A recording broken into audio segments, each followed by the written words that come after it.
Okay, everybody, welcome back to the DanaBuckler Show. My name is Dana, and I'm pleased to welcome back, live in the DanaBuckler studio, Jess from Joint Laughter Podcast. Jess, welcome back. Thank you. It's good to be back. Yeah, no, happy to have you. I'm very excited to be a part of this series of the DanaBuckler Show. Oh, well, thank you. This series is starting to gather a little bit of steam. If it's your first time listening to the DanaBuckler Show and you're wondering what When Movies Were Movies is all about, I came up with the idea a couple months ago when I was going through the trusted Fandango app. For international listeners, Fandango is an app where you can purchase movie tickets to your local cinema. And after 5 minutes of perusing through the titles, I realized there wasn't a single movie that I wanted to see in the theater, which is really sad, considering you're listening to a guy who from 1996 through probably about 2015 went to the movies 3 times a week, every week, without fail, saw more than 150 movies a year in the theater. And with the very, very slim exceptions, I have no desire to go to the movies anymore. In fact, just today, I was perusing the Fandango app. I'm just curious. And there was one movie that caught my eye. And that was the 1979 45th anniversary release of Ridley Scott's Alien. Oh. I'm like, well, there's a movie I would love to see in the theater. Me too. But that's an actual movie. And that's incredible. There's not an ounce of CGI in that movie. The sets are incredible. I don't know when the last time you saw Alien was. Are they remaking it or? Well, there's a sequel coming out. A sequel? There's another Alien movie coming out. So I think sometime in August. Now, word on the street, and don't quote me, listeners, word on the street is the director of this particular film, not Ridley Scott, has put a real emphasis on practical effects for this film. Like practical. Puppetry, that whole thing. So am I excited about another Alien movie? No. Does the idea that they'll actually have things in camera that are actually there, that the actors aren't just in front of a green screen, that might be enough of interest. If the movie's rated R, I may go see another movie in the theater this year. Is it going to be like the other aliens, like the same kind of aliens, and then the same kind of alien? Yeah, don't know. See, we also live in a world where things can just completely, not exist anymore. I'll give you a case in point. The recent Halloween trilogy, that came out in 2018, 2021, 2022. Well, I like the first one. Yeah. What was the first one? The first one was 2018. 28. I liked that one. Yeah, it was good. I actually liked all 3. I know you did. Yeah. I can't understand that. I really did. But I bring those up because that was a situation where those movies asked you to ignore all of the existing sequels. The 2018 Halloween was a direct sequel to 1978's Halloween. So I say this because I don't know where this new Alien movie, I don't know where it falls in the timeline. Everything's so convoluted now. And it's interesting, when you ask me to ignore 9 movies that have already been made, it's hard to do that. When Rob Zombie did the Halloween one, wasn't he ignoring the other ones too? Well, no. What he was doing was he was just doing a complete remake of the original Halloween. It was terrible. It was... There are people out there that really like that movie. I am not one of them. He crossed the line with over the top. See, one of the things that made Michael Myers who he was is because he was this unstoppable shape. He was this force. You didn't know why he was the way he was. He was just blank. Rob Zombie's Halloween basically wants to tell you why he is the way he is. No. That's missing the whole point. And it's just inherently mean. The characters are mean. And it's brutally violent. And the second Rob Zombie Halloween. There's 2? I didn't even know there was 2. Oh, it's tough. Did he do The Hills Have Eyes? No, the original Hills Have Eyes was Wes Craven. And then they did remake the movie, and that was awful too. That was over the top. Yeah, brutal. Listen, those films have their audience, so I'm not judging people if they like them. You know what I always say? Not for me. It wasn't for me. Yeah, I guess I'm not either. I'm not judging anyone. So I wanted to come up with this series to talk about a time and a place when movies were movies, when you would, buy a ticket, buy a popcorn, sit down in a hopefully crowded theater and have a shared experience. with an original story, an original idea, and we just don't get that anymore. But, just something interesting I'd like to point out is last week I saw Civil War. Oh, that new one, Alex Garland movie. Yeah, the new Alex Garland movie. And the reason I actually bought a ticket and went to the theater was because it seemed like an intriguing idea for a movie. And did you have popcorn? I did. I had popcorn and a Diet Coke. It was refreshing. Interestingly enough, I was the only one in the theater during my particular screening. And that's a whole nother discussion on how, the majority of us have been trained not to go to the movies anymore. I choose not to go because of the content, not because the convenience of watching a movie at home. But I went and saw this movie in the theater. And I have mixed feelings about the product itself, about the movie itself. I have very mixed feelings. I don't want to sit here and spend the next 5 minutes reviewing the film. Well, tell me about it. What is it about? Well, I mean, Civil War, obviously, but it's exactly that. It's a world in which America is involved in a second Civil War. Oh. The movie is really told from the point of view of wartime journalists, photojournalists. And you're really just on. It's a road trip movie with them. You've got Kirsten Dunst as the lead, great actress. Yeah, and she's really good in the film. The movie itself, I don't think challenges the ideas that it's promoting. I don't think it challenges enough of we really don't get an idea of why the Civil War started. I mean, you can kind of piece together. It's kind of a tyrannical president. Do they suggest anything like what's going on today politically? No, and that's the thing is I wish they would have. I would have been fine to have my own beliefs challenged a little bit, but it just seemed somewhat sanitized. No, that's not to say that the movie isn't brutal in parts. It's very R-rated, and there are some really challenging scenes in the film, but the overall narrative, I think, could have been dissected a little bit more. I think we could have had more on the film.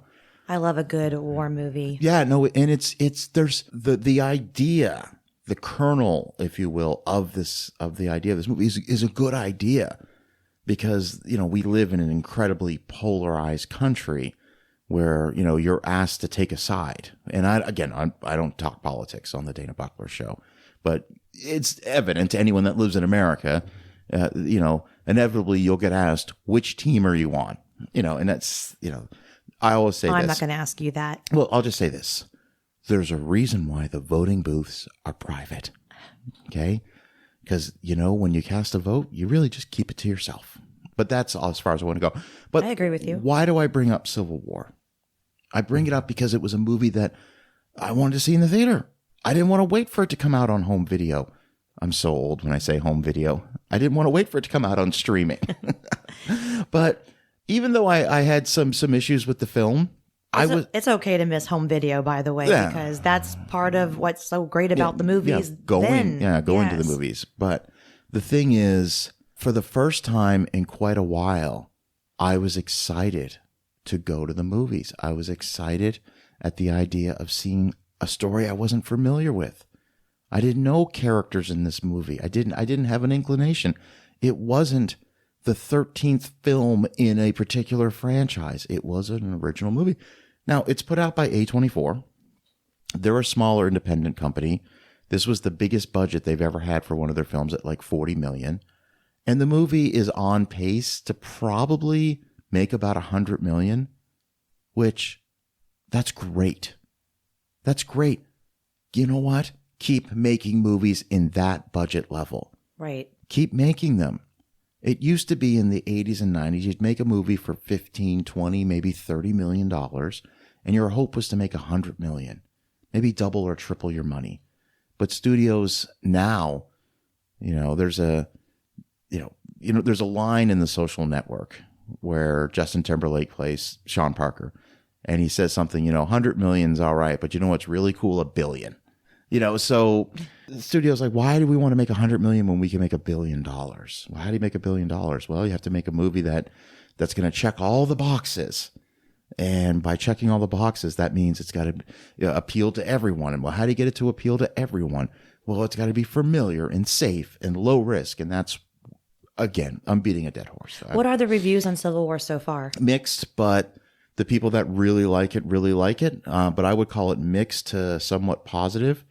Do any of them agree with you? I would say so. Yeah. I say so. Look, I'm not saying it was a bad movie. You just weren't. It didn't thrill you. It didn't grab you. I don't think Alex Garland went hard enough on the subject matter. I don't think I think he could have very easily said, this is why this happened.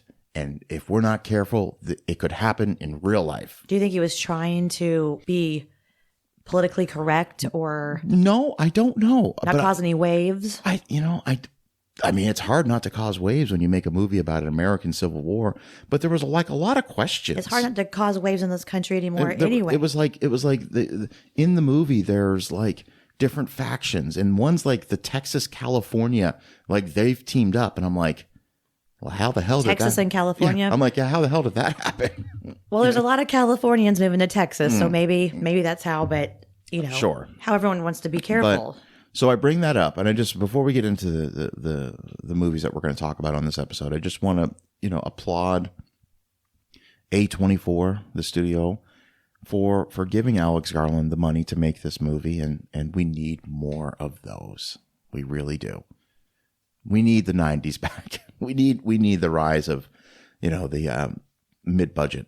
I think directors and producers should be more like the comedians of today, how they just go for it. If they offend, they offend. So he should have taken that Civil War movie and just gone with it. Yeah. I think he was scared. Well, I think he's telling the movie that he wants to tell. That's the thing. He's an established enough director that he had final cut. He had the final decision on the final edit of the movie. The studio didn't take it away from him. So he told the story he wanted to tell. I just wish he would have told more. Well, personally, I'm excited about the new Alien one. I'm going to watch that. Something to keep an eye on. So, but besides that, there's nothing in the next few months that has me going, hey, let's go to the movies. Nothing. Even the new Mad Max movie, after seeing that trailer, I'm like, oh no, you didn't sell me on that trailer. It looks like a lot of CGI. That'd be pretty good to follow that last one. And that Mad Max Fury Road was incredible. Yes. Incredible. I loved Charlize Theron in that one. Yeah. Loved that scene where she dropped to her knees in the middle of the desert and just screamed. Yeah, no, that was incredible. The stunt work in that movie was incredible. How about the guy that's on the front of the semi spinning with the guitar? Yeah. This guitar shooting out flames. I'm like, this was wild. There's an example of a movie that even though it's technically a sequel, it's still George Miller who's done all the Mad Max movies. So it's still kind of in his brain, but he's not putting them out every year. It was, I think, 85, 86, the last Mad Max movie, Beyond Thunderdome. So, but Jess. I feel like the same way as you do about the sequels, but that one was really good. It was. Which one had Tina Turner in it? That was Thunderdome. That was a good one. Yeah, it was all right. Good soundtrack, too. It was good. It was a little safe. It was rated PG-13. A little safe for a Mad Max movie. I don't know. Road Warrior, Mad Max 2, The Road Warrior. That's still the best one. That one is wild. Absolutely wild. For this episode, I like to invite guests on to participate in the discussion of when movies were movies. So I asked you to come up with a few recommendations. I have not seen this list. I do not know what movies you are going to mention. And I will just offer thoughts, commentaries, and maybe a healthy debate. So, Jess from Joint Laughter Podcast, what's the first movie on your list? All right, so it's The Professional.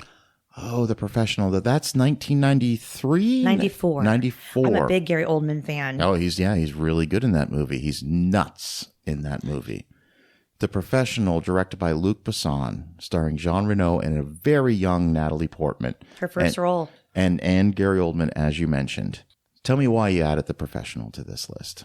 Because it's one of those wonderful movies. When it came out, it was one of the ones that stuck with me. I am a Gary Oldman fan also, so he's one of my favorite actors. I love the story behind it. I loved how it was Leon and how he found Natalie Portman. Actually, she found him. Well, they were next door neighbors. Yes. Yeah. And he saved her, let her come in. It was just captured That's me. an incredible scene. So for those who haven't seen The Professional, it really tells the story of Natalie Portman. I don't even think she's a teenager. She's 10, 11 years old, 12 maybe. I don't know how old her character is supposed to be. Maybe 13 years old. No, I think she was 11. Yeah. Or like you said. And she lives with her family in an apartment in New York, and her dad is obviously highly involved in the drug trade involving corrupt police officers and all this stuff. And her next door neighbor happens to be a mob hitman. And the movie opens up where we see just how badass of a hitman that he is. Pretty incredible opening sequence. Minor spoilers for the film. Through an event that I don't want to get too much into detail, Natalie Portman's family is essentially wiped out.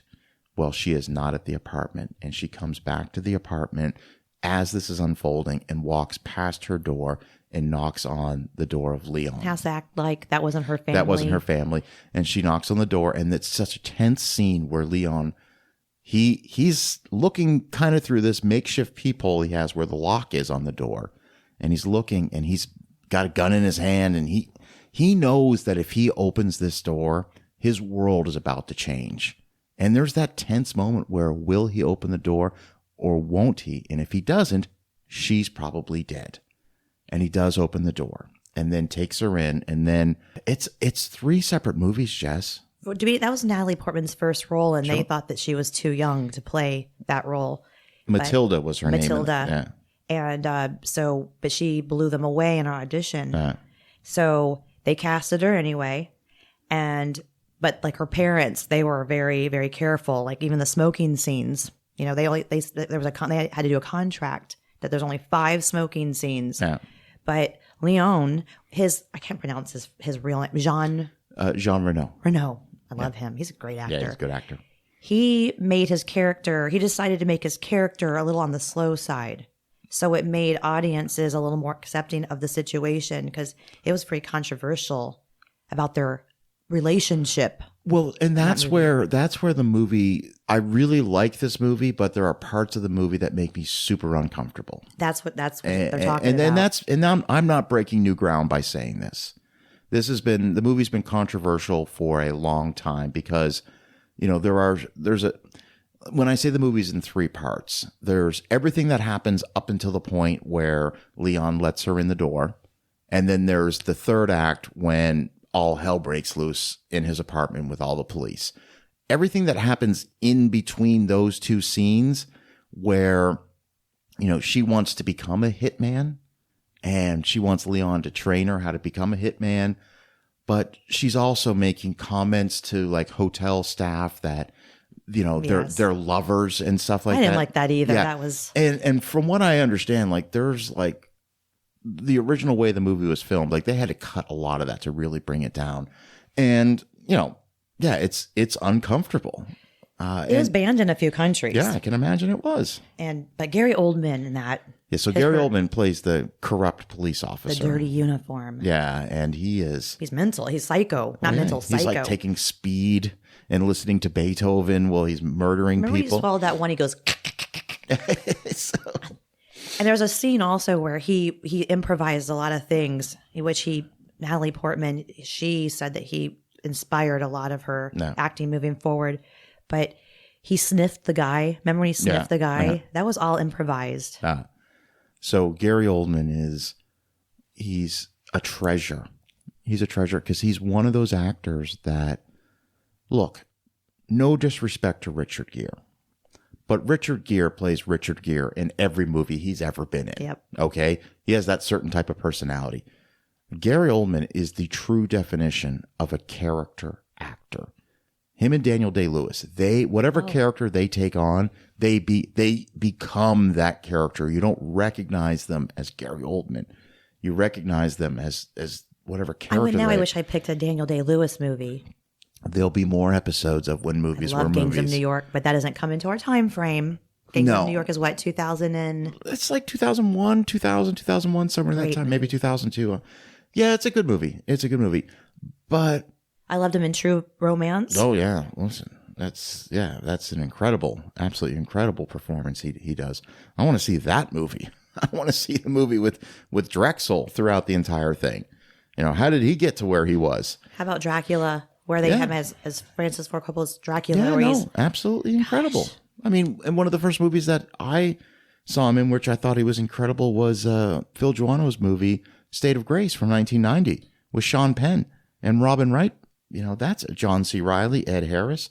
That's a great movie. Did you see the one Criminal Law with him and Kevin Bacon? No, I have not seen that film. I'll put that on the list. But The Professional. Don't. It's not. It's not good. Okay. Well, there might be a reason why I haven't seen it. It could be a reason why I haven't seen it. The final act of The Professional, which I will not spoil, but it's the will they get away or won't they get away? The odds are so stacked against them, and it really will have you on the edge of your seat. That's exactly where I was with it. That was exactly when I was watching the final. I remember feeling that feeling. I wanted them to get away, but I'm not saying they didn't. When I was in New York City in 1995, so this would have been a year after the movie came out, my mom and I were in New York City. So we went to the Macy's, which is about 5 or 6 stories. And what really stuck out to me was we were kind of in like an electronics department of Macy's where they had like televisions and stuff. And I remember they had that movie playing on a couple of the TVs with volume. And I remember thinking, wow. Well, New York is just a different breed. They'll just slap on a heavily R-rated movie. Who cares who's watching? So the movie was filmed in Paris and in New York City. That's wild. I had no idea about that because it does feel like a pretty seamless transition from when they, leave the apartment, go out. But that speaks to movie magic.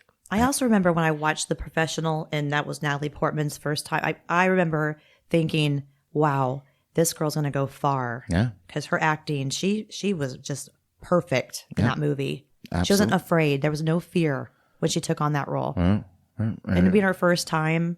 I mean, it's a hell of a debut, and she's still one of the greats right now. So that was a really good pick, The Professional. Thank you. All right. So what do you have for your next selection? You're in for a treat. Oh, do tell. 1988's Coming to America. 1988's Coming to America. So let's see. You don't seem very excited. Well, no, I think the movie's fantastic, but I also am fascinated. I'm always fascinated by behind the scenes stories. And okay, well, let's just talk. Coming to America, 1988, starring Eddie Murphy, Arsenio Hall, John Amos, James Earl Jones, directed by John Landis. All right. Not the first movie to be Eddie Murphy movie to be directed by John Landis. He also directed Trading Places. Yep. Great movie. Yeah. So, but there was a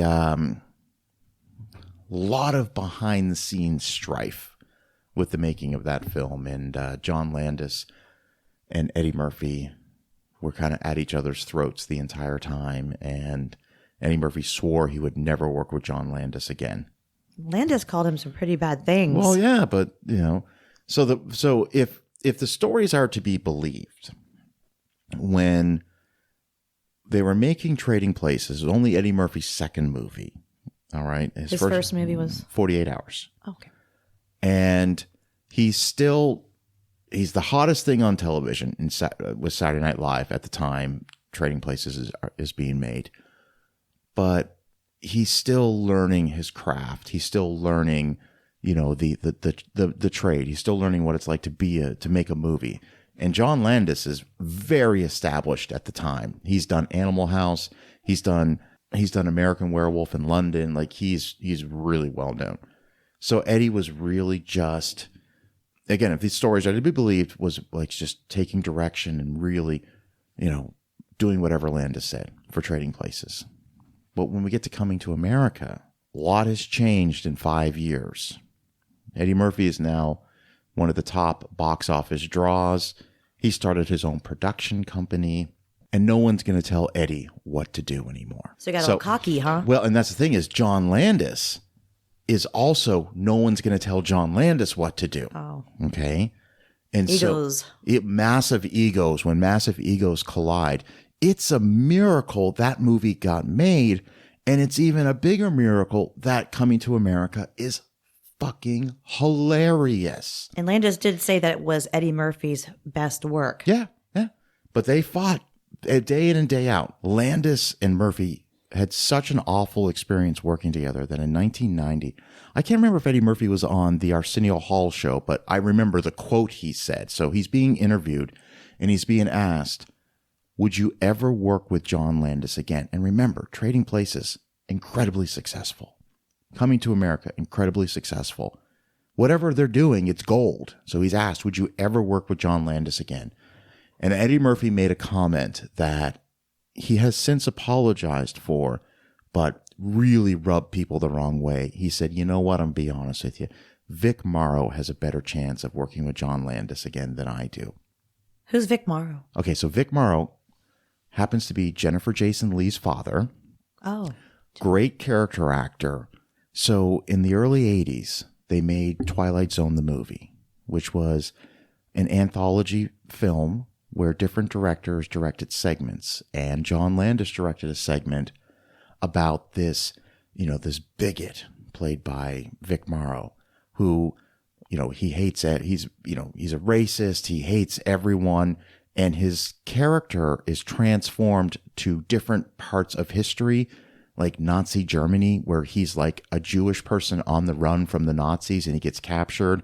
And there's another one where he's like an African American and he's experiencing the racism and the bigotry that he projects on everyone. He's experienced it from the point of view of different individuals. In one of the segments, he's in Vietnam and he plays a Vietnam soldier. The segment calls for him to rescue 2 captured children. And there's a stunt involving a helicopter. And when they were filming the movie, the stunt went horribly wrong and the helicopter crashed and he was decapitated. Oh my gosh. By the helicopter rotors, and the 2 child actors were also killed.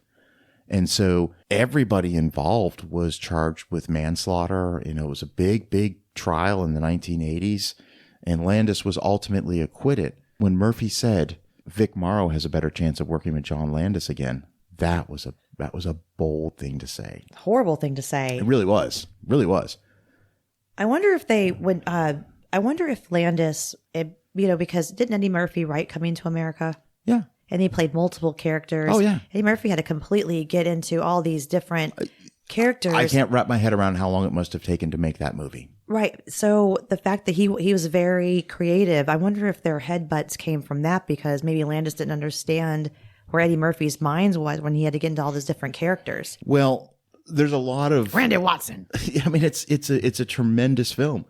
Would you like to hear a little fun postscript to that story I just told you? Sure. In 1994, Eddie Murphy and John Landis would work together again on Beverly Hills Cop 3. And They had to suck it up. Well, but that movie was a disaster. Beverly Hills Cop 3 wasn't good. It was a disaster. Can I tell you a little something? Sure. I've never seen any Beverly Hills Cops movies at all. Is that true? And I also have never seen 48 Hours. Is that true? It is. You're not just saying this for the Nope. podcast, off the record. Is that true? It's true. And I have never seen Footloose, which no one can really, but I feel like if I watch Footloose now, then I can't say I've never watched Footloose. So I'm making a confession. I love Eddie Murphy. All right. Well, this is good. I can't wait for you to report back to me on after you see some of the seminal classics of the past 40 years. Trading Places is one of my favorites. Trading Places is great. 48 Hours is a little different. Okay. 48 Hours is more of an action comedy. And Eddie Murphy's funny in it, but it's a great movie. And he has an entire scene at a country western bar, which is absolutely hilarious. Well, I love The Golden Child. Remember The Golden Child? The Golden Child, yeah, that one's good. But Coming to America is, wow. I mean, I remember seeing that for the first time and I don't even think, like, it came out in 88. I probably saw it on home video in 89. I would have been 11. And I probably didn't even realize how many characters him and Arsenio Hall played. Well, so Eddie Murphy was Akeem. Yes. He was Clarence the Barber. Clarence the Barber, yep. Saul. Which one was Saul? Saul was the old Jewish white man in the barber shop. Okay. That was Eddie Murphy. Murphy. That's right. And then Sexual Chocolate. Yeah, right? so Randy Watson. Yeah. Who was the one? Which character went, that boy's good. That boy's good. Well, see... He was in the barber shop. So he was the one guy that wasn't... There was the three of them sitting at they're at the church revival, and it's Eddie Murphy and Arsenio Hall are two of the characters, and that one guy's in the middle. He's like, that boy's good. And you hear Arsenio Hall go, yeah, good and terrible. Like, I'm going to have a hard time keeping it together if I start thinking about that entire scene at Soul the church. Glow. Because Arsenio Hall plays the Reverend. Yeah. You know, he play like, it's just... Oh, yeah. It's just, he goes, and I'm going to get this wrong, and I apologize, but he said, you might remember this young man as Joe the policeman from the What's Going Down episode of That's My Mama. Please welcome to the stage Jackson Heights' own Randy Watson from the What's Going Down episode of That's Joe the policeman from the What's Going Down episode of That's My Mama. Gosh, that's a good memory. That was good. Oh, listen. We've got to watch that one again. I have seen that movie so many times. It's so brilliant. And it has a little nod to Trading Places when Hakeem gives the bag of money to Randolph and Mortimer. Oh, my gosh. And that was a nice little nod. Back. We're back. So, you know that, so he went on to play multiple characters in The Nutty Professor. Yeah. Norbit. And Bowfinger. And Bowfinger's amazing. That's a great movie with Steve Martin. Norbit didn't work for me at all. Me either. It really didn't The Nutty work. Professor, maybe it was just okay. I think the first Nutty Professor is really, really funny. Like that first time you see the clumps sitting around the dinner table and you realize that that's Eddie Murphy playing every character, with the exception of the little boy. Every character is incredible. Do you remember Louis Anderson have a little cameo? Yeah, absolutely. He goes, I started out mopping floors. Now I'm washing lettuce. In a couple of years, I'll make assistant manager. You know, that was supposed to be McDowell's, which was supposed to be kind of like McDonald's, but it was actually a Wendy's. Okay, so I didn't know that. And Louis Anderson, the only reason, so the studio said there's nobody white in this whole, we have to have somebody white on there. So Eddie Murphy was like, are you serious? So he said, who's the funniest white guy I know? Let's have Louis Anderson. So that's the only reason why he was doing that. He said, I'll make assistant manager. And that's when the big bucks start coming in. And also Paula Abdul did the choreography. Yeah. And then Samuel L. Jackson has a small cameo as the guy who robs McDowell's. Oh. He's like, who the fuck is this asshole? You're right. But Samuel L. Jackson also has a little cameo in the beginning of Eddie Murphy's stand-up. Of Raw. Yes. Yeah, he's the uncle that really laughs at the joke at the beginning. Isn't that his first time doing anything? Oh, Samuel L. Jackson has done so many little roles. You know, he really comes into his own. Oh, definitely. Die Hard? Well, no, he's not in Die Hard 3. He's in Die Hard 3, but before that, you know, he's in Jurassic Park in 93. Oh, yes. All right. Hold on to your butts. All right. He's also obviously Pulp Fiction in 94. And then just, you know. Do you think Pulp Fiction is what made him? I think he's such a dynamic actor that. What was first, A Time to Kill or Pulp Fiction? Oh, A Time to Kill is like 96. So 2 years after Pulp Fiction. Okay. I think he's such a good actor that even if Pulp Fiction hadn't existed, we'd still be talking about him. Yeah, I'm referring to him in the past tense. He is a force to be reckoned with. He's such a good actor. Some great Capital One commercials too. Yeah, absolutely. What's in your wallet? Yeah. Listen, I love the ones him and John do together. Oh. Absolutely. So Coming to America, excellent choice. All right. What do you got for me next? Well, I love martial art movies, any kick-ass movie. Yeah. I love violent movies. Oh, who doesn't? So I'm going to go with Steven Seagal here. Oh, oof. Let's do Under Siege. Oh, okay. And again, I don't know what the movies are going to be. So Under Siege, otherwise known, and this, I'm going to be careful when I say this because it's actually a compliment, otherwise known as Die Hard on a Boat, is 1992, directed by Andrew Davis, starring Steven Seagal, Gary Busey, and Tommy Lee Jones. All right. And it's interesting because I'm like you. I enjoy a good martial arts movie. You get me a JCVD film and I'm in. I love a lot of that stuff. I'm very, very mixed on Seagal movies because I'm not a huge fan of him as a person. But damn, is Under Siege a phenomenal film. Was that Tommy Lee's first movie? No, Tommy Lee Jones? no. Tommy Lee Jones has been in a bunch of stuff. But do we know what? Because or maybe I was under the impression that was his comeback movie. Well, what's interesting, no, I wouldn't really say it was a comeback movie because he'd been a character actor through the 80s. But Under Siege is very important to Tommy Lee Jones for this reason, okay? What made Die Hard such a fun movie was it had a diabolical villain that had charisma in Hans Gruber. And so that sort of changed the formula. And it said, along with our action star, we also have to have a villain that people like. Yeah, they recognize they're a villain, but you like them. And so if you look at Tommy Lee Jones's character in Under Siege, he is kind of a charismatic bad guy. But what's really important to Tommy Lee Jones is that Andrew Davis is the director of Under Siege. And he had a really good time working with Tommy Lee Jones because by all accounts, Tommy Lee Jones is one of the most professional actors out there. Andrew Davis has such a great experience working with Tommy Lee Jones on Under Siege that he says, hey, I've got a part for you in my next movie that I think you'd be perfect for. Hands him the script. Tommy Lee Jones says, I'm in. I will play U.S. Marshal Sam Gerard in The Fugitive.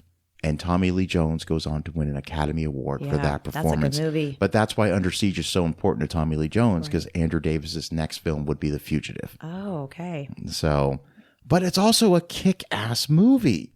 It's one of those films where it's 10 minutes of setup and let's go. Even Seagal is good in the movie. And he's not a great actor, and he's good in the film. But it's got great bad guys. Gary Busey's terrific in it. Yeah, Gary Busey. Love him. There's a scene. Okay, so the basic plot, I'll keep it spoiler free. The basic plot for Under Siege takes place on the USS Missouri, a famous World War II battleship, which is about to be decommissioned after 50 years. And it's still carrying nuclear weapons on the ship. And a group of terrorists hijack the ship, which I know sounds impossible, but they, with the help of a few of the higher up officers, they hijack the ship in an attempt to steal the nuclear weapons. Steven Seagal's character is Casey Ryback. He's first introduced as just one of the cooks on the ship, but he is, through a series of circumstances, finds himself alone on the ship, like hiding from everyone, and he has to save the day. Similar, like you said, like Die Hard on a boat. Exactly. It's exactly like Die Hard. So it's up to him to save the day.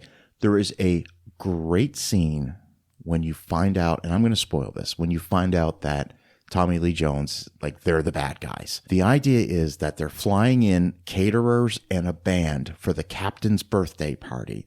And Tommy Lee Jones is the leader of this blues band.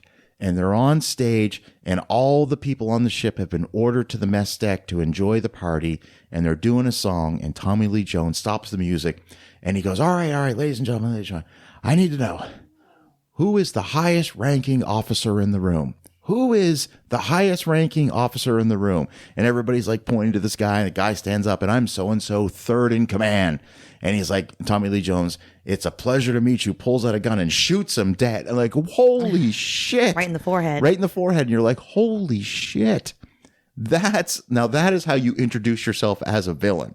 Just a great film. And Gary Busey becomes a human blow-up doll. Yeah, he does. Yeah. Wears lipstick and all. Yeah. Doesn't he jump out of the cake, or is it? Oh, no, it was Erica. Erica Elena. Thought she was a little hottie. Yeah, so she is. They've flown in a Miss July 88, Miss July 89, or whatever. So she's a Playboy playmate who's going to jump out of the cake, and she ends up tagging along with Casey Ryback. Look, just a great film, expertly directed. You get this sense of claustrophobia on the ship, but it's the best Steven Seagal movie, period. I don't think anyone's going to debate me on that. I like Above the Law and Out for Justice. Hard to Kill is a Seagal movie that I really like. And that where you met Kelly LeBrock? Yes. Yeah. So I think that's a good movie. Like they're all, listen, if you're in the mood for, I hate to say it, like mindless, fun action entertainment, you can't go wrong with any of those early Seagal films. And, they made a sequel, Under Siege 2, Dark Territory. I remember that. Which has another phenomenal bad guy in Eric Bogosian. He plays the bad guy. And he's great in that movie. I'm just a big fan of Eric Bogosian. I think he's a good actor. Movie's not great. Not great. But it's entertaining. He suited his purpose. Yeah. But overall, Under Siege, where does it stand on your Steven Seagal meter? My first one is the movie to where he was with the mob crazy deranged guy, the fat guy. I can't remember. I believe it's Above the Law. Yeah. Okay. I haven't seen Above the Law was his first big movie. Marked for Death with Screwface, the Jamaican reggae guy. Yeah. He was crazy into voodoo. Yeah. I like that one. Hard to Kill was just okay. Well, Hard to Kill is got William Sadler as the bad guy. That's the one where Seagal like ends up in a coma for a few years, and he's got like a big beard. You see him in the hospital bed. And by the way, like he just wakes up from the coma and just kind of like escapes. Like from what I understand, like if you wake up from a coma after a few years, like it's months of rehabilitation before you even have like, Not for Seagal. Not for Seagal. No, he's out there. He's pushing himself with a broomstick in the bed. It's great. There's a lot of layers to Mr. Seagal. Yeah. He's not, he's a U.S. citizen. Plus, he's from Serbia. And also Russia. Yeah. And he speaks lots of different languages. Yeah. But his martial arts, I believe, is I can't pronounce it. Aikido. Aikido dojo. Aikido. I'm not sure. Like, and he does that fast, rapid slapping thing with his hands. Like, blah, blah, blah, blah, blah. Like, I'm going to go on into my next stuff because I want to talk about Jean-Claude. Okay, I love Jean-Claude Van Damme. So Bloodsport, Kickboxer, all of that. Yeah. I love Jean-Claude's way he fights in his movies over Seagal. Yeah, well, Jean-Claude has just like a more traditional martial arts style. Aikido, I listen, I'm not even going to pretend to be somebody who understands anything about martial arts disciplines. I don't. I just like what I see on screen. They were big rivals. But Seagal's a big arm breaker. He's always breaking arms in those movies. And hitting you with pool sticks. Yeah. Did you ever see Fire Down Below? Yes. Was that so bad? So it's so bad. So after those movies, the Under Siege, Marked for Death, I guess Under Siege would be his best one. Oh, it's easily, with Tommy Lee Jones. I don't even think that's up for debate. Like it's clearly the movie with the biggest budget. It has the best director of any director he's ever worked with. You want to see a bad Steven Seagal movie? Watch On Deadly Ground. I did. He directed it. And it's awful. What about the one in Alaska where On Deadly Ground? Oh, okay, with the frozen. I thought with Sir Michael Caine. I did see it. Yeah, it's bad. It is bad. It's so bad. There's a little part of me that liked it, but but you know what? That rapid slapping. But here's the thing. I will reevaluate my opinions on all of those Steven Seagal movies and probably argue they're more watchable than most films that come out today. He looks like he's doing a panicky doggy paddle with his hands. He's trying just to fast. stay on top of water. He's just really fast. So he runs stupid too. Ever seen him run? I'd have to watch it again. You gotta watch Steven Seagal run. It's comical. All right. Not that he can't kick my ass, but what do you got next? What's next on your list? I want to go on to Jean-Claude because I want to know who do you think would win out of Jean-Claude and Steven Seagal? Okay, so I would probably say Jean-Claude would probably. They just have two different disciplines. So they were big rivals. So when those movies were coming out, they were like neck and neck. Yeah, they were huge rivals. So did you like Bloodsport? Yeah, I love Bloodsport. Kickboxer, Bloodsport light. Bloodsport is his magnum. Well, no, that's not true. Hard Target is one of his best movies, but Bloodsport is still my favorite. Natsuko. Bloodsport's my favorite Van Damme movie. I love the villain Bolo. Yeah, Bolo Young. Yeah, and he goes. And what about the one with the braid ball? That was when they chanted Natsuko. If you are Tanaka, show us the dim mock. What is that? He's like, what's the dim mock? The death touch. That's where he breaks the bricks in Bloodsport. Mm-hmm. Yeah, I love that. The guy's like, okay, USA. So Jean-Claude Van Damme's dancing is as bad as Steven Seagal's running. Well, Van Damme's dancing actually can be credited back to a very brief cameo in the original Breaking in 1984. With the first time we're introduced to Turbo and Ozo dancing by Venice Beach. If you look in the crowd, you can see Jean-Claude Van Damme in his signature like tight tank top, just doing the exact same dance he does in Kickboxer. So break dancing, he's still doing the same kickboxer dance? In Breaking, in Kickboxer, he's doing the same dance that he can be seen doing in the crowd from Breaking, 1984, some 4 years earlier. Because Van Damme moves to Hollywood, and he is trying his damnedest to get into any movie he can. And I believe like Chuck Norris actually... He was a bouncer for Chuck Norris. Like Chuck Norris, like he just kind of discovered him, and he would come over to Chuck Norris's house, and they would train and they would fight, and then Chuck Norris kind of took him under his wing a little bit, and Norris is doing all the movies for Cannon Films, and that's kind of how he gets his break, because all those first Van Damme movies are from Cannon Films, Bloodsport, Kickboxer, Cyborg, those are all so figures because I love Cannon Films. But the thing is, like Van Damme. Say what you want about him, and he is known to not be the nicest person in real life, but there's something to be said for persistence. I mean, he came here with nothing, and built a career for him. He's from Belgium. Him and Spielberg. I almost said Spielberg. Him and Seagal kind of had the same career trajectory. They both do like big budget films. Van Damme's going to do Universal Soldier, Sudden Impact, Hard Target. Oh, I love Universal Soldier. That's where Dolph Lundgren got his start. Or maybe not. No, it's Rocky. Yeah. So, yeah, he's definitely Rocky 5. The Rocky. Russian. Oh, my God. Look, I got it wrong, too. Rocky 4. It was Rocky 4. Ivan Drago. I can't believe I even... Drago. I know. That's right. Okay. But do you know... So there was this story to where Seagal was completely running his mouth about Van Damme and said he could kick Van Damme's ass. Van Damme heard that, got pissed, really pissed, and called him out. And so they were going back and forth. Well, Stallone, my favorite, Sylvester Stallone, had a Hollywood party, and both of them were invited to Stallone's house. Van Damme called Steven Seagal out and said, let's take it outside. And Seagal turned him down. So that there tells you. Oh, yeah. Yeah. There's, again... Some individuals out there will tell you that Seagal might be kind of full of shit about, his level of martial arts proficiency.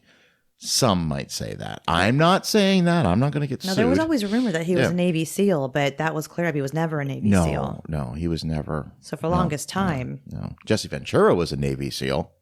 The Body. Yep. Predator. Yep. Wait a minute. Didn't you say, tell us about Predator. Oh, okay. The Jean-Claude Van Damme connection. Yes. So you got to remember. So here's the thing. So Van Damme is trying to get any kind of work he can in Hollywood. And he does a movie.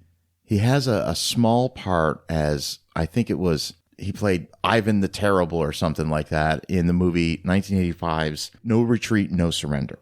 Terrible movie. The plot of that movie is... This kid, his spiritual advisor is the ghost of Bruce Lee. It's awful. It's awful. It's also a lot of fun to watch, but it's awful. So that's his first movie role where he actually, he plays the bad guy, and he does his splits on the ring, and he's in the corner of the ring. He does his signature splits. So that movie really goes nowhere. But because of that film, the producers of Predator said, we need somebody who's really agile and, can do the splits and can do these round kicks, roundhouses and stuff like that. And so they hire him to be the alien in Predator. Okay. He's not a big guy, 5'10", he's just not a big guy. But this was before they really had an idea of what the Predator creature was going to be. So Van Damme is offered the opportunity to play this, to play the Predator. And this is an Arnold Schwarzenegger movie. This is a big budget film. And he's thinking, Van Damme is saying, this is going to do amazing things for my career. And, he gets down, they shoot on location in Mexico, and he gets down there and they put him in this suit, this red suit, head to toe, that kind of looks like the head of the suit kind of looks like a praying mantis head. All right. His face is not exposed at all. And he is like, I'm not going to try to do his accent, but he's kind of like, what the hell is this? And they said, well, this is a red suit. Typically we'd have you in front of a green screen, but we're shooting in the jungle. And since everything's green, we're going to have to use red. He goes, people are not going to see my face? He says, no, you're the alien, but you're not going to see my face. I know how he feels. I was the mascot of my high school. Yeah. All that rubber and heavy fur is hot. And he was mad. He was upset. I get it. He said, this is no good. And so it's there's some people say he quit. Other people say he was fired. But here's the bottom line. While he's making that movie, the people that want to make Bloodsport are looking to find their lead. And it's like, well, this Jean-Claude Van Damme, he's a martial artist, and he's in the new Arnold Schwarzenegger. He's going to be in the new Arnold Schwarzenegger movie. We need to sign him to a 4-picture deal right now. And so they sign him to this there you go. This multi-picture deal, and he gets fired. And then obviously for Predator, what happens is they end up casting Kevin Peter Hall, who's like 7'2" and just an incredibly, the Predator is the Predator because of how big this guy is. He's still in those scenes, right? There's a couple scenes in the movie where it's, how you can't really see the Predator. He's like invisible, but you can see the movement. A couple of those scenes were Van Damme. So he's technically on a technical level in the movie. Well, I obviously like 1988 movies because a lot of the ones I've been choosing are from 1988. Bloodsport's great. Beetlejuice, Clean and Sober. Clean and Sober, yeah. Clean and Sober. Frantic is great. Boy, when's the last time you've seen Frantic with Harrison Ford? A long time. Oh, The Accused, though. The Accused. With Jodie Foster. Yeah. Kelly McGillis. Yeah. Cher. No, that's I'm thinking of Suspect. Yeah. I'm always thinking of Suspect. The Accused, that one, that movie. That's a movie. That was Jodie Foster's first Oscar, I believe. Yeah, that was heavy. No, that was not Jodie Foster's. Jodie Foster's first Oscar was The Girl That Lived Down the Street. She didn't get an Oscar for that movie. Did she get nominated? No, The Girl Who Lives Down the Lane. The Girl That Lives Down the Lane. No, she didn't get. No, she didn't. No, I think she was nominated for Taxi Driver. She played the prostitute, the young prostitute in Taxi Driver.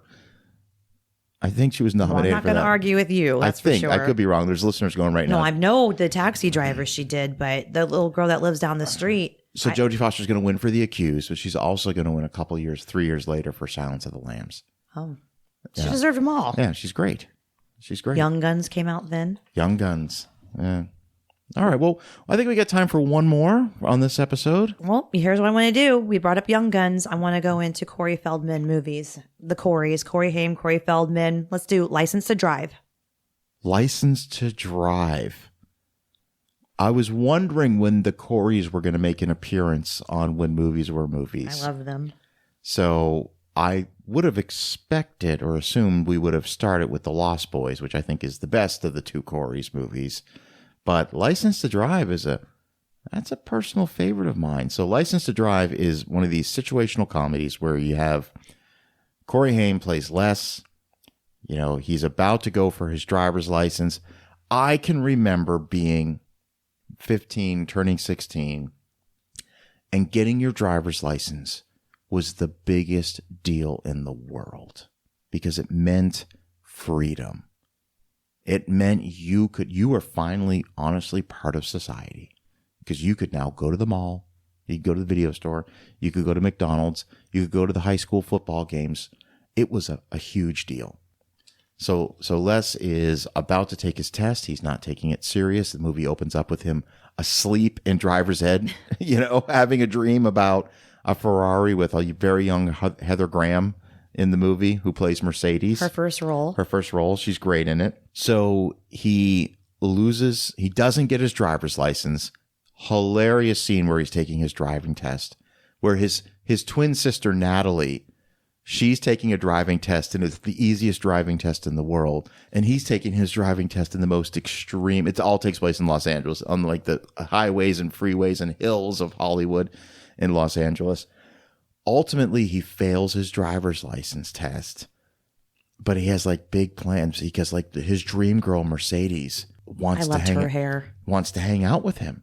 And she's like, well, you got to pick me up. So he ended up stealing his dad's or his grandfather's Cadillac. Well, first of all, you couldn't believe that she accepted a date with him. Yeah. She was going through a breakup with that douchebag guy that who drove the Ferrari. Yep, yes. And so it's all about, he has to, it's stealing the car, and he picks up Corey Feldman. Dean. And it's one of those movies where it takes place over the course of one night, and anything and everything that can go wrong absolutely goes wrong. Yeah, it's classic. It's a classic, and it's just a fun comedy. You know what it is? It's absolutely harmless. Yes, but you know that it like they felt like other countries thought we can't have this because of the drunk driving scene. It didn't go over very well. They thought people were making light of drunk driving. There was the guy, the old man that gets behind the wheel. Get over it. You know, movies that have that in there. It's a movie. Who cares? It's not real, folks. It's make believe. That's the whole thing. Corey Feldman and Corey Haim. I'm not going to get into the behind the scenes of who they are, but I will speak to. They had a chemistry, and you'd think they did more movies together than what they did, but that's because the films they did do together, those two had really good on-air chemistry together. They really did. And off-air. They're best friends. And they've both had, Corey Haim, I think he passed away, 2010, 2011, unfortunately, drug overdose. He had a tortured life. He really did. He had a traumatic life, and Feldman did as well. Feldman is still out there doing we had a horror convention a year and a half ago here in town. What convention? A horror convention. Like you said something else. A horror convention here in town, and Feldman was there, and him and his band performed. I didn't see it. Well, I did. It was great. Yeah. I give Corey Feldman credit. The guy. There's a great soundtrack too. Billy Ocean, Get Out of My Dreams, Get Into My Car. You Too, With or Without You. That movie is perfect that was a perfect teenager movie, because I was, what is that? Is that movie 87? 88. 88? So I'm like 10 when the movie comes out. But you're just invoking a memory. Back then, my parents did not take me to a lot of movies. They didn't. But we had a bookmobile that would come into our neighborhood twice a month. So you would check out a book from the bookmobile, and the idea was that the next 2 weeks, when it came back, you would return whatever books you checked out. I think you were limited to like 3, and that's so on and so on.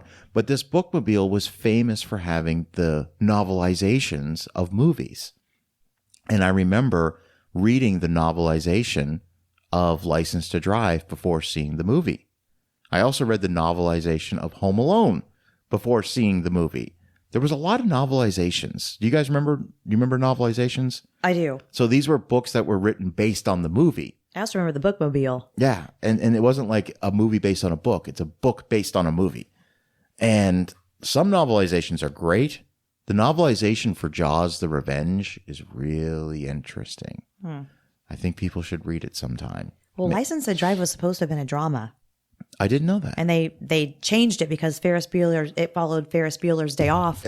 Yeah, well said. Yeah, I didn't even think about that. Such a success that they changed it and rewrote the screenplay and made it into... What? Like, can you imagine that movie? As a drama? Yeah. Yeah, well, I don't know if that's a movie I want to see. It wouldn't be what it is, what it became, no, like, what it still is. Like, you're right. There's a formula. There's a 1, 2, 3 punch of Ferris Bueller's Day Off, Adventures in Babysitting, and License to Drive.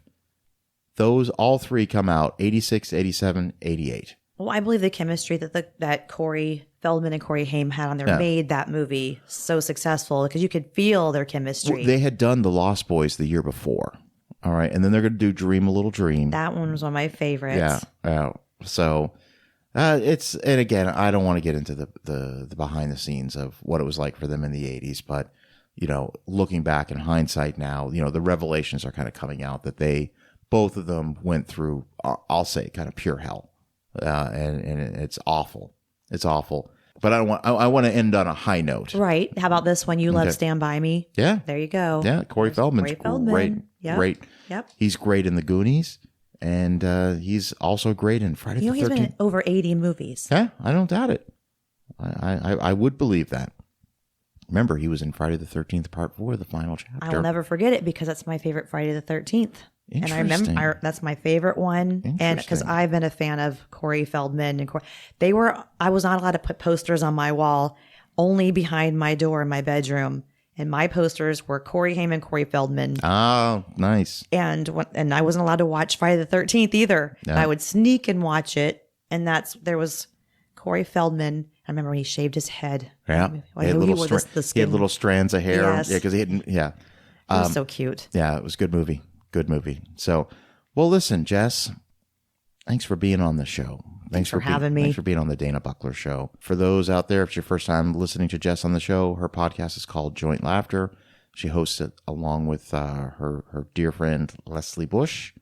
And there's a link in this episode show notes where you can find that podcast. So thank you so much for doing the show. You're welcome. Thank you. Oh, you're welcome. And if you want to follow me on social media, you can do so on X, formerly known as Twitter. I'm on there 2 ways, at Dana Buckler Show and at Dana Buckler. I'm also on Instagram at The Dana Buckler and at The Dana Buckler Show. Join our private Facebook group. This is by approval only. You got to answer 2 simple questions and you get approved. And that is where we can have some really interesting conversations. And if you want to email me, you can do so, thedanabucklershow@gmail.com. So one more time for Jess, who is live in studio, my name is Dana Buckler, and thank you so much for listening. Just let your soul glow. Just let it shine through.